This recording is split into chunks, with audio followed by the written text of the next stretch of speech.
పొందినటువంటి పరిస్థితి. అందరి దృష్టిని ఆకర్షించినటువంటి కరీంనగర్ లోక్సభ స్థానం బండి సంజయ్ బీజేపీ పార్టీ రాష్ట్ర మాజీ అధ్యక్షుడు బండి సంజయ్ కూడా భారీ మెజారిటీతో ఇక్కడి నుంచి గెలుపొందినటువంటి పరిస్థితి. 2,21,381 ఓట్ల భారీ మెజారిటీతో కరీంనగర్ నుంచి బండి సంజయ్ గెలిచారు. ఇక నిజామాబాద్ నుంచి రెండోసారి ధర్మపురి అరవింద్ ఇక్కడి నుంచి గెలుపొందారు. సో ఆయన కూడా మంచి మెజారిటీతో గెలుపొందినటువంటి పరిస్థితి ఉంది.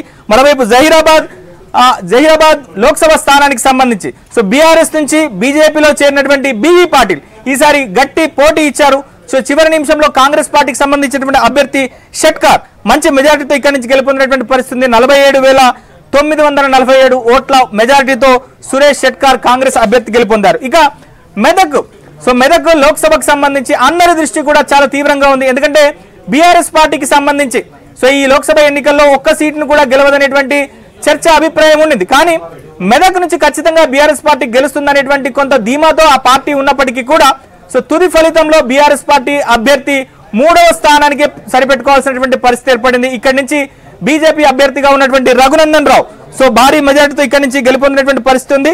దాదాపుగా 40,000 ఓట్ల పైచిలుగానే రఘునందన్ రావు గెలుపొందినటువంటి పరిస్థితి. ఇక సికింద్రాబాద్ నుంచి ఇద్దరు ఎమ్మెల్యేలు బరిలో ఉన్నారు. సో బీఆర్ఎస్ పార్టీ నుంచి సికింద్రాబాద్ ఎమ్మెల్యేగా ఉన్నటువంటి పద్మారావు గౌడ్, అలానే ఖైరతాబాద్ నియోజకవర్గానికి సంబంధించి బీఆర్ఎస్ పార్టీ నుంచి గెలిచినటువంటి దానం నాగేందర్ కాంగ్రెస్ పార్టీ నుంచి లోక్సభకు పోటీ చేశారు. కానీ వీళ్ళిద్దరు కూడా ఓడిపోయారు. ఇక్కడ కిషన్ రెడ్డి మరోసారి తన స్థానాన్ని ఇక్కడి నుంచి నిలబెట్టుకున్నారు. సో ఆయన కూడా భారీ మెజారిటీతో ఇక్కడి నుంచి కిషన్ రెడ్డి గెలుపొందినటువంటి పరిస్థితి 52,802 ఓట్ల మెజారిటీతో.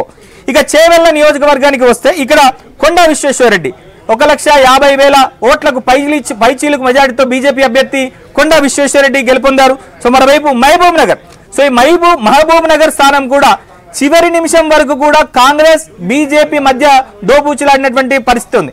సో కానీ పోస్టల్ బ్యాలెట్లు అలానే చివరి రౌండ్ లో 1,800 ఓట్లు అలానే పోస్టల్ బ్యాలెట్ తో వచ్చినటువంటి ఓట్లతో బీజేపీ అభ్యర్థిగా ఉన్నటువంటి డీకే అరుణ గెలుపొందినటువంటి పరిస్థితి ఉంది. ఆమె 4,500 ఓట్ల మెజారిటీతో గెలుపొందారు. సో ఇక నాగర్ కర్నూలు నుంచి సో ఇక్కడ ఒక రకంగా కనుక చూస్తే కాంగ్రెస్ పార్టీకి సంబంధించినటువంటి సీనియర్ నేతగా ఉన్నటువంటి మల్లు రవి సో ఆయన కూడా ఇక్కడ 79,182 ఓట్ల మెజారిటీతో గెలుపొందారు.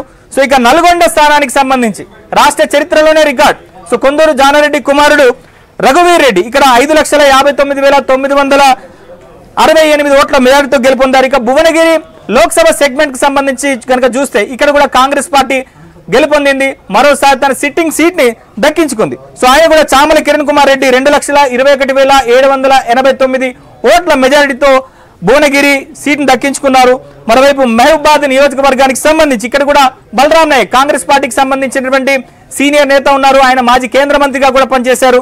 సో ఆయన 3,44,214 ఓట్ల భారీ మెజారిటీతో గెలుపొందినటువంటి పరిస్థితి ఉంది. ఇక ఖమ్మం లోక్సభ నియోజకవర్గానికి కనుక చూస్తే సో రెండవ అతిపెద్ద హైయెస్ట్ మెజారిటీగా ఈ ఎన్నికలో మనకు చెప్పుకోవచ్చు.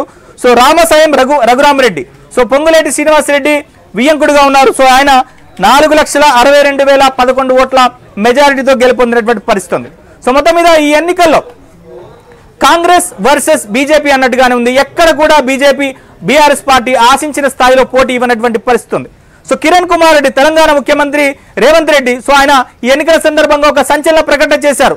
ఒక్క సీటు కూడా బీఆర్ఎస్ పార్టీని గెలవనివ్వను అని చెప్పి ఆయన శపథం చేశారు. అదే విధంగా ఒక్క సీట్లో కూడా బీఆర్ఎస్ పార్టీ గెలవనటువంటి పరిస్థితి ఉంది. సో మొత్తం మీద డబుల్ డిజిట్ సాధిస్తామని ఎంతో ధీమాగతో ఉన్నటువంటి బీజేపీ పార్టీ సో మంచి పర్ఫార్మెన్స్ ఇచ్చినప్పటికీ కూడా 8 సీట్లను దక్కించుకొని తెలంగాణలో మరోసారి తన ఆధిపత్యాన్ని నిరూపించుకున్నటువంటి పరిస్థితి అయితే ఉంది. శ్రీహరి నవీన్ ఒక్క మాట ఫైనల్ గా ఎవరికి కూడా డబుల్ డిజిట్ రాలేదు. ఈ ఫలితాల ప్రభావం తెలంగాణ రాజకీయాలపైన ఎలా ఉండొచ్చు? సో ఖచ్చితంగా ఈ ప్రభావం తెలంగాణ రాజకీయాల మీద ఉండొచ్చు. ఎందుకంటే అసెంబ్లీ ఎన్నికల్లో ప్రధాన ప్రతిపక్ష హోదా దక్కించుకున్నటువంటి బీఆర్ఎస్ పార్టీ సో ఆ పార్టీ దాదాపుగా 38 అసెంబ్లీ సీట్లను దక్కించుకుంది. ఒక సభ్యురాలు చనిపోతే ప్రస్తుత ఉప ఎన్నిక జరిగింది. సో అక్కడ కాంగ్రెస్ పార్టీ అభ్యర్థి శ్రీ గణేష్ విజయం సాధించారు సో కంటోన్మెంట్ నుంచి. సో ఆ బలం 38 స్థానాలకు చేరుకుంది. మరో 3 ఎమ్మెల్యేలు కాంగ్రెస్ పార్టీలోకి చేరారు. సో రానున్నటువంటి రోజుల్లో ఈ ఫలితాల తర్వాత చాలా మంది కాంగ్రెస్ గూటికి చేరేటువంటి అవకాశాలు కనిపిస్తాయి. మరోవైపు బీజేపీ కూడా తెలంగాణలో ఇప్పటికే 8 అసెంబ్లీ స్థానాలను దక్కించుకొని 8 లోక్సభ స్థానాలు దక్కించుకున్నటువంటి నేపథ్యంలో సో బీఆర్ఎస్ పార్టీ నుంచి కూడా పెద్ద సంఖ్యలో ఎమ్మెల్యేలు బీజేపీలో చేరేటువంటి అవకాశాలు కనిపిస్తాయి. సో చివరికి బీఆర్ఎస్ పార్టీకి